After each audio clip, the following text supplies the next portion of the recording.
This is the 7th part video, titled, He Finds a Notebook of Experience and Can Experience Anything He Writes. Please do watch all the previous parts to enjoy this video. Jong Suk had came to the movie premiere. The movie starts. It was named Jeong Dojin. The action scenes of Lee Ji-sun and Jin Sumi were spectacular. The audience were mesmerized. At the end of the movie, both Sumi and Ji-sun died by the hands of their enemies. It was the saddest part. This is how the movie ended. The audience was going to love it. After the credits, there was a special post-credit scene for Jong Suk. Jong Suk asked the director why did they add him. The director said it was all because of him that they managed to complete this movie. He deserved to be recognized. The cast came forward to thank everyone at the premiere. Jong Suk was happy. Finally, Sumi was able to make her dream into reality. A few weeks later, he saw the box office collection for the movie. It was a big hit and already passed 6 million mark in just few weeks. His parents were watching the latest interview from Jin Sumi. She was looking gorgeous and simple as ever. The interviewer asked many questions, but one question was particularly important.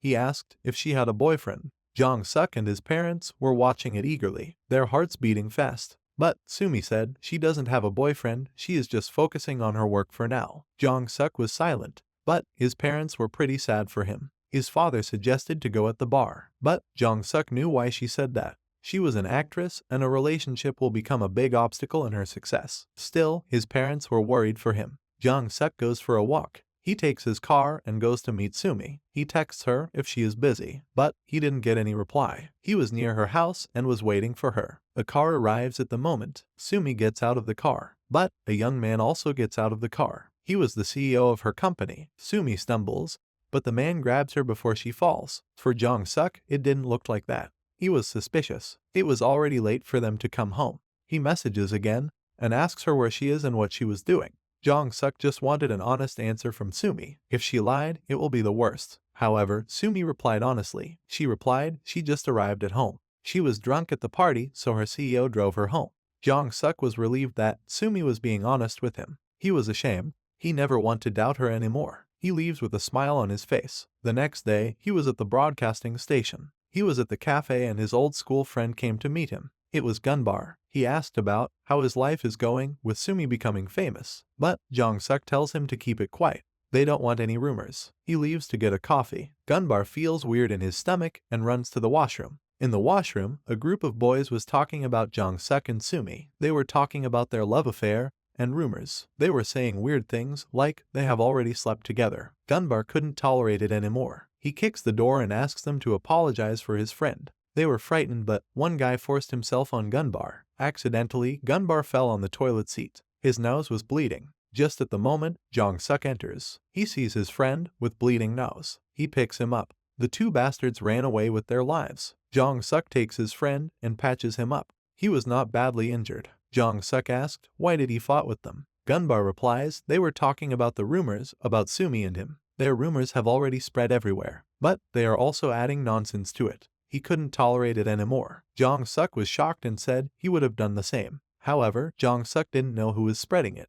Gunbar says they heard it from a 119 rescue writer. The agency where Sumi worked was getting mails and comments about the rumors. They had to reply with currently confirming status. However, they were just planning how to break the truth to the world. If they said the truth, the young followers of Sumi will decline drastically. They want to let Sumi decide. On the other side, the manager was having a tough time managing his writers. He knew the cause of the rumors was his responsibility. He didn't want to hurt Jong Suk or Sumi. He didn't know how should he repay this debt to Jong Suk. He called Jong Suk to take the responsibility, but Jong Suk said it was not anyone's fault, but himself. He should have been more careful about it. At night, Sumi and Jong Suk were having their conversation in the car. Jong Suk brought some rice balls for her. She wasn't allowed to eat anything other than her diet.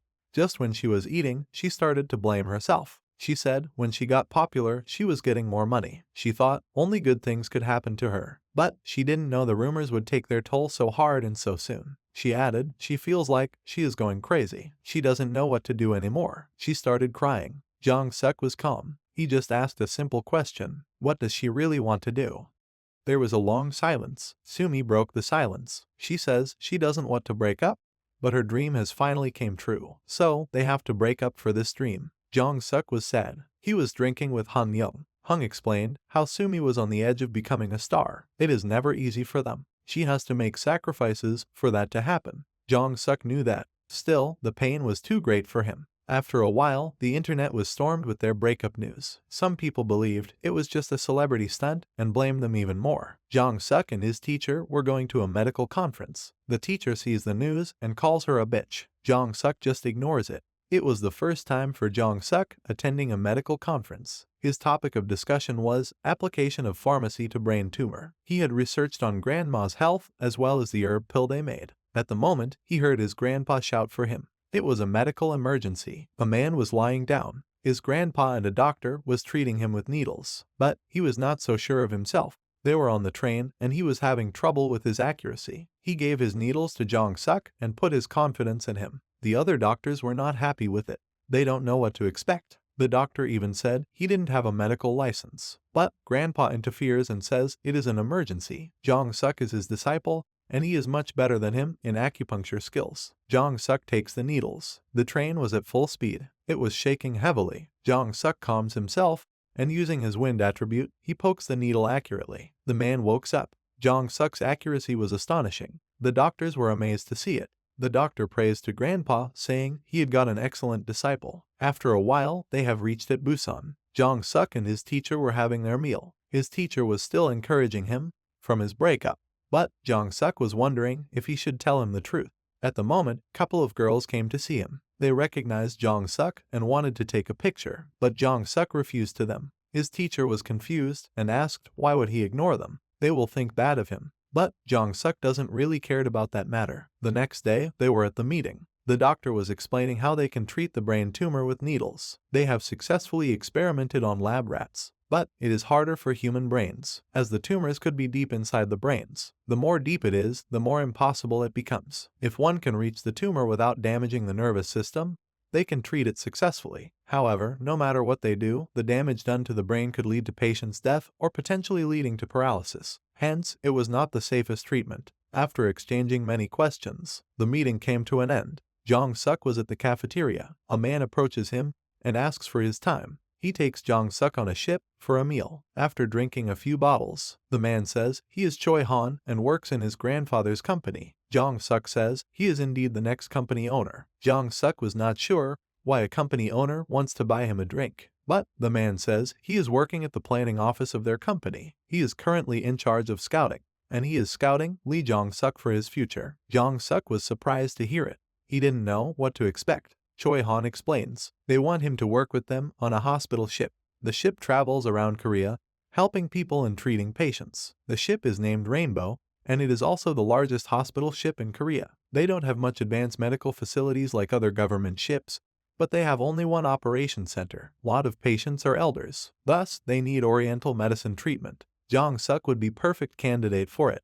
Choi Han introduces him to the captain of the ship and takes him to meet Director Park, head of the medical department. However, Director Park's room was much like an alcoholic bar. He was drunk. Jong Suk was not impressed by it. But when Director Park looks at Jong Suk, he recognized him from 119 Rescue. He says he is a big fan and goes to wash himself. Jong Suk says Director Park is like a K-drama doctor who is a skilled genius but always seen drunk. He may have an amazing story behind him. Choi Han says Director Park is also a mechanical engineer. He later decided to pursue medicine. He is indeed a weird one. At the moment, a man shouts. They had caught a red snapper fish from the ocean. It was pretty big. Director Park asks Jong Suk if he can show them some of his skills. Jong Suk agrees to try. He makes a delicious dish from the red snapper. It was an art. The people enjoyed it. Jong Suk feels they are good people. The next day, Jong Suk gets ready to leave. Choi Han gives him a box of Busan fish paste, which only sells in Busan. He asks him to join them. Jong Suk asks if any ordinary man can onboard the ship. Choi Han says he can bring whoever needs their help. He also asks if he would at least give it a try. Jong Suk replies he will think about it. On the train, Jong Suk gives it a thought. He will be out for 10 to 15 days. Also, it will be a new experience for him. Jong Suk pulls out his phone and makes a call to KBC manager. He says he wants to get off of 119 Rescue. After a month, Jong Suk and his grandparents are at the ship port. They wanted to join Jong Suk on his rainbow ship. Grandma in particular was ready to ride on the big ship. Jong Suk was worried if she has motion sickness, but Grandpa says she loves it. There is nothing he should be worried about. Jong Suk meets the kitchen chef Tokju and says he is the new intern.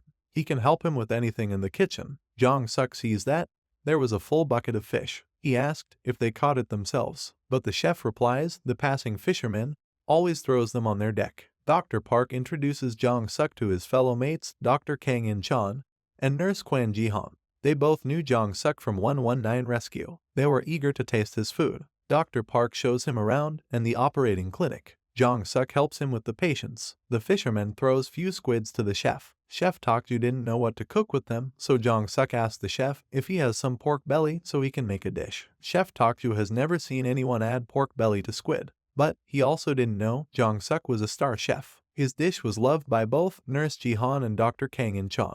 They even said some people applied to this ship because they want to eat food from Jong-suk. Jong-suk was glad to hear it. Suddenly, they get an emergency call. Dr. Park and Jong-suk gets to the administration. The officer tells them they have an emergency patient. The patient got an axe on his shoulder. The patrol boat was seizing an illegal boat and they got attacked by the pirates. Jong-suk was confused. Why would they get attacked by an axe when they have guns on them? He wasn't sure what was going on at the moment. They were waiting for the patrol boat to arrive with the patient. As the boat arrived, they quickly took the patient to the operation center. Dr. Park sees the patient had lost so much of blood. He practically ordered to check his blood group and ask if any of the person with same blood group can donate. There was a shortage of blood already, yet there was no one. Grandpa Doctor advised to stop the blood flow by his acupuncture skills. He took a surgical coat and told Jong-suk to join him. He saw the patient. After soaking the needles in alcohol, they immediately start poking him with acupuncture needles. Jong-suk was doing his best as ever. He was calm even in this tense situation. The blood flow was stopped. The doctor cleaned the wound. It was quite big. Dr. Park started stitching it immediately. His hands were quick for any ordinary eye to see his skills. Jong-suk knew he was skilled, but it was beyond his expectations. They saved the patient. The patrol officer says there were few more injured on the other side. They left their team on the spot. Currently, they were engaging with the illegal pirates. Jong-suk asked Dr. Kang In-chan to join him. They both went with the officer. The officer was communicating with his men, yet they were in panic situation. He said they will arrive in 10 minutes, and they have to hold on until they arrive. They increased their speed. The other officers were keeping the enemies in front of them, but they were not sure how much longer they can keep them down. At the moment, they saw the boat arrive, but the illegal boats were trying to run away. The officer announced them to surrender, but there was no sign of approval. He asked Jong-suk if he knew any foreign language. Jong-suk agreed. He announced the message in English. He announced them to stop their engine and surrender themselves. Otherwise, they will be forced to fire at them. Still, there was no luck. They didn't stop.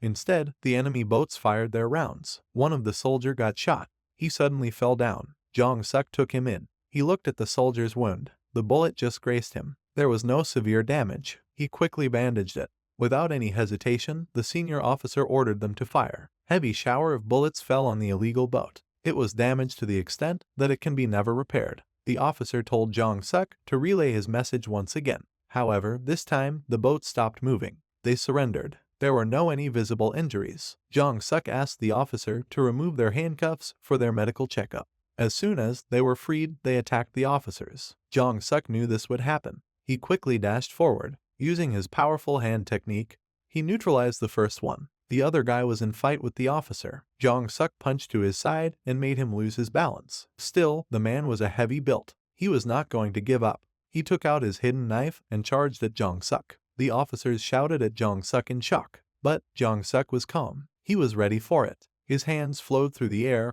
and launched a heavy punch towards the man. The pressure was so large that the man's cloths were blown away by the air force. The officer was shocked. He thought he was watching a movie scene. He was wondering if Jong-suk was really human. At the rainbow ship, everyone was talking about Jong-suk and his fight. The media got the footage of his fight against the illegal pirates. Again, the internet was stormed by Jong-suk. On the boat, he was looking at the sea. Grandma arrives and says she was worried about him. He shouldn't do anything reckless again. Jong-suk promised not to cause any trouble for her. But, in the sudden moment, the ship gets thrashed by the large sea waves. They both lost their balance. Jong-suk was looking at Grandma, but she had already got her head slammed to the ship bracket. She was unconscious. The boat was moving within the large waves. Suddenly it was going down. Grandma was going to fall into the sea. Jong-suk uses his wind attribute to power up his legs. He jumped with high speed to catch his grandma, but it was not enough. He was not going to make it. She was far ahead. Suddenly, a hand grabs her. It was Grandpa. He threw her to Jong-suk and fell into the sea. The boat regained its balance. The crew came running to the deck with sudden commotion.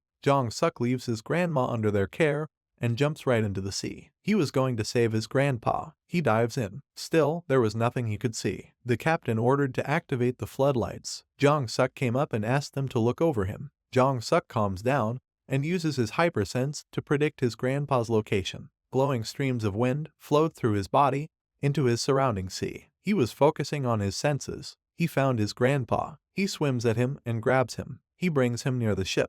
The officer threw him a rope. Jong-suk grabbed the rope, and with few steps, he jumped on the boat. The people watching him were not believing their own eyes. Jong-suk had saved his grandpa from the raging sea. But Grandpa was not breathing. His heart was not beating. Jong-suk tries to pump his heart. He was pressing his chest. The doctors told him to stop and take him inside. Jong-suk was not listening to them. They tried to take him, but Jong-suk snapped at them. He told them to shut up and let him save his grandpa. Jong-suk uses his every bit of knowledge and uses his hand skulls on his chest. With a gasp, Grandpa woke up. Still he was coughing. Jong-suk makes him sit and uses his technique on his back. He forced his stomach to empty itself. Grandpa vomits all the seawater. He was disoriented and cold. Jong-suk used his internal energy and forced it into Grandpa's body. Suddenly a hot steam evaporates from his body. The people watching couldn't believe it. They were silent. Grandpa was awake. He was saved. He asked, "Where is Grandma?" The nurse Jihan says she got hit hard on her head. She was currently unconscious. Grandpa and Jong-suk were shocked. They quickly entered the operation center. Dr. Park was looking after her. There was no progress. Her blood pressure was rising. Jong-suk touched her hand. He sees the blood pressure in her brain was rising rapidly. The tumor was pressing on the blood vessels and veins. If nothing is done immediately, Grandma might die. Just the thought was enough to make his head go blank. Jong-suk falls into despair. Grandpa shouts at Jong-suk to snap out of it. Jong-suk breaks the truth. He says the tumor in her head is compressing the blood vessels. Hearing the word tumor, Dr. Park was shocked. He didn't know she had a tumor. There were no surgical equipments on the ship to do anything about her tumor. He was furious at Jong-suk to even bring a tumor patient on the ship. Jong-suk couldn't stop his tears. He has but one option. He pulls out the page from his pocket. He knew if he wanted to save his grandma, he can only trust one person, the mad quack doctor.